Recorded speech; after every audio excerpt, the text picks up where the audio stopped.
Assalamualaikum and a very good morning. My name is NurZuerianiBtMohdAli. Today I would like to present my layout plan for the indoor and outdoor physical environment for Childcare Center. Before I proceed, I would like to share about the importance of good quality of physical environment for young children. First of all, the physical environment has a strong impact on both young children's learning and development. The well-designed environment allows children to explore, to give them a sense of control, allow children to engage in focused and self-directed play. Besides that, it also allows children to build strong relationships between peers and teachers, and directly can enable children to build on a sense of security, exploring in play areas that allow children to play independently and with others. For the second slide, physical environment for children learning. Indoor and outdoor should provide safety and help, stimulate sense of children, sense of belonging to the class, space, meaningful display, emotionally security, and experience based on children's interest and ability. For the first aspect is safety and help, where we have first aid, fire safety, for example, fire extinguisher, and good sanitation. Sanitation of toys and equipment is important to avoid germs for the both indoor and outdoor play areas. Secondly is stimulate sense of children. Allow children to use material that fulfill their curiosity, and also to promote active engagement of children. Third is sense of belonging, responsive to cultural diversity among children, small group discussion, and involve parent and teacher for children learning. The next aspect is space. Space that allow interaction between children and adult, creative, allow exploration and experimentation activities, and relaxation for children and adults. And then meaningful display, where it able to enhance children's sense of appreciation and also reflect to cultural diversity in the classroom. For example, portrait of themselves and their family is displayed at a special corner to reflect their identities such as race and cultural belief with positive, authentic, and realistic ways. And then emotional security. Emotional security can encourage learning process going smoothly and less behavioral challenge by the children. The last aspect is experience based on children's interests and abilities. Open-ended material allow children to play in variety ways. Activity based on children's background, learning styles, and interests, and encourage children to do hands-on activity. Child-initiated activity enable children to be more independent in selecting their own learning activities so that they can be more creative and stay focused in their activities. They have several requirements for indoor environment that we need to highlight. For example, lighting, ventilation, space, noise, and material. For lighting, natural light is the best when available. Lighting influences children's mood and activities. Natural lighting can be adjusted by pastel color of the wall, curtain, and blind for the window. And then ventilation. Window can be opened to allow ventilation and also allow children to view outside. Reducing noise is also important in indoor environment. The use of rubber or foam flooring is to absorb noises because some of children is easy to be disturbed with noise. The use of rubber at the bottom of the chair and the table is to avoid noise when it moves. For material, natural material is encouraged to promote children's curiosity. Use child-sized table and chair. Use shelf with children eye level for easy access of the material by the children. Lastly is about space. Space must large enough to allow children to run, walk and jump so that they can explore their indoor environment. Ideal size for an indoor environment is between 13 to 50 square feet of usable space for child to allow children movement. Besides that, toilet, drying and washing facilities with developmental and age appropriate for easy access for children. In the classroom, contain of several play centers such as dramatic play area, construction play area, reading and writing area, flexible area and creative area. Besides that, storage of material in indoor activities such as toys and other play equipment in an appropriate shelf in order to train children behavior to put it back at the appropriate shelf after playing. The next slide is my indoor plan layout. This is my indoor plan layout.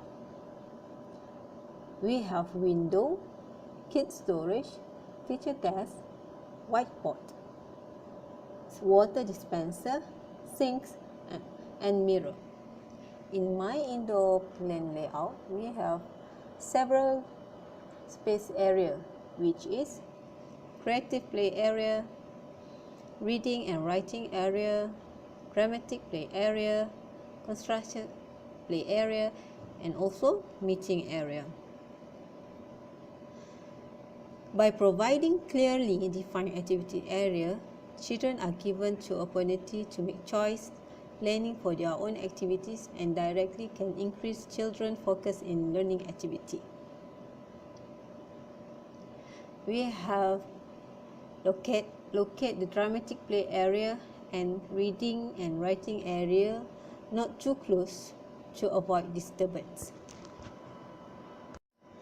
In dramatic play area, we have pretend doctor equipment, pretend kitchen equipment, and pretend shop equipment. This equipment allows children to interact with each other, understand role play, and express their emotion and feeling. And then, construction play area, we have large set of wooden blocks, map of road and train truck, small world people, zoo, animals, and farm. Stationery set with scissors, sellotape, and card for writing and label. Natural materials such as stone, shell, straw, and pebble can be used. For example, they can build tower from straw. Other than that, recycled paper and cardboard also we use to build something, for example, for cat house or something that encourage children to think more creative and innovative. Reading and writing area, we have stationery set for writing, contain of variety of book that children can read, so they can see the picture, colors, and different story in different book. And then we have creative play area, where we have clay party with tools and cutter, fabric with different patterns, colors and texture, painting and brush, drawing and coloring equipment, different thickness of card, collage material, mirror, and also table light to explore shadow and color. While in meeting area is a place where the circle time takes place. Children and teachers share their idea and discuss together about their work. In meeting area, we have comfortable mat and pillow that allow children to feel comfortable and secure. This is my outdoor environment that located at the outside of the school building. In my outdoor environment layout, they have two aspects that I focus, which is space. Shaded place to protect children for ultraviolet ray is provided, and then a variety separate space to allow children to play individual or group. And then for the nature, small garden to stimulate children to explore nature, and also allow children to experience weather with supportive materials such as use raincoat and boot during raining day. Other than that, use nature resources such as stick, leaf, log, herbs, plant seed, and flower and branch to stimulate their nature appreciation and also their creative thinking. This is my outdoor environment layout, where it's located just next to the school building. In this plan, we have experimental area, active play area, ecological area, and gathering space. That we have patio, where we have shaded place to children to gather with teachers. This is my detail for each area in my outdoor environment plan. Firstly, is active play area.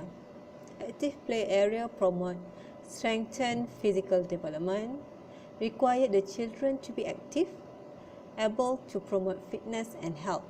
For example, seesaw for balancing and climbing, hill slide, and also stepping stone. Secondly is experimental area, a space that allows children to experiment, explore, and discovery around them. Contain mud, sand, water, and wood. Camera, clipboard, and hand lens is required for children to document their finding. It is encourage children to interact with each other. Their language development can be improved via the interaction. For example, construction area using natural materials such as wood, stick, sand, and rope game. The third area is ecological area. This area contains of trees and flowers. This area allows children to work with soil, water, rock, insect, worm, and birds. This area also enables children to create small habitats that reflect to the beautiful nature. For example, children plant vegetable, plant herbs, and together with peers and children, take care of the plant, contribute to the appreciation to the nature. And lastly is gathering area. In this area, it is a place that gives children and teachers to sit comfortably to discuss and share ideas and their findings. Shade and welcoming and nice place to sit together. It contains shade area that we call patio. The lastly is individual area. This area allows one or two children to play with comfortable, soft, and warm. Different from active play area, individual area give opportunity to children to feel comfortable to play in quiet space in the playground. For example, children make puppet from stick, doghouse from reusable box and curtain. Individual area is prepared in order to fulfill that not all children love to play in active play area. They have some children love to play in small group to build something that they like.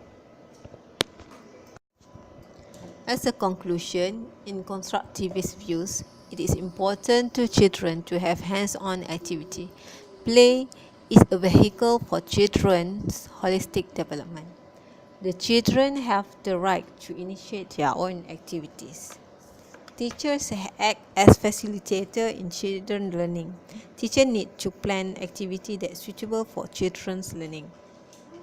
The good quality environment in childcare or preschool able to promote physical, cognitive, and social development among children. This is important to make sure that the learning process runs smoothly and the children can learn in comfortable and effective surroundings and support their holistic development.